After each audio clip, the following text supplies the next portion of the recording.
श्रीगुरुभ्यो नमः। मम नाम सौजन्या। मम विद्यालयं PSBB LLA बेङ्गलूरु। मम कक्षः चे। ॐ श्री परमात्मने नमः। अथ पञ्चदशोऽध्यायः पुरुषोत्तमयोगः। श्रीभगवानुवाच ऊर्ध्वमूलमधः शाखम् अश्वत्थं प्राहुरव्ययं छन्दांसि यस्य पर्णानि यस्तं वेद स वेदवित् अधश्चोर्ध्वं प्रसृतास्तस्य शाखा गुणप्रवृद्धा विषयप्रबालाः अधश्च मूलान्यनुसन्ततानि कर्मानुबन्धीनि मनुष्यलोके न रूपमस्येह तथोपलभ्यते नान्तो न चादिर्न च सम्प्रतिष्ठा अश्वत्थमेनं सुविरूढमूलम् असङ्गशस्त्रेण दृढेन चित्वा न तद्भासयते सूर्यो न शशाङ्को न पावकः यद्गत्वा न निवर्तन्ते तद्धाम परमं मम।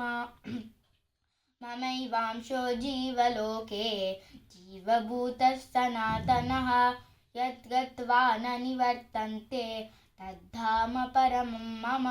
शरीरं यदवाप्नोति यच्छाप्युत्क्रामतीश्वरः गृहीत्वैतानि संयाति वायुर्गन्धानि वाशयात्। श्रोत्रं चक्षुस्पर्शनं च रसनं घ्राणमेव च अधिष्ठाय मनश्चायं विषयानुपसेवते उत्क्रामन्तं स्थितं वापि भुञ्जानं वा गुणान्वितम्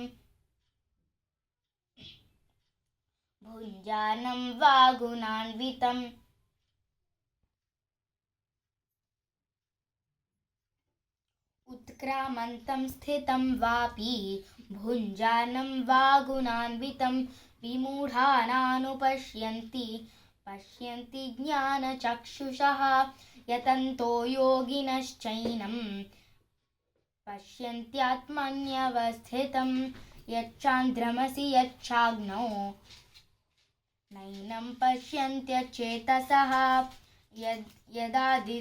यदादित्यगतं तेजो जगद्भासयतेऽखिलं यच्चान्द्रमसि यच्चाग्नौ।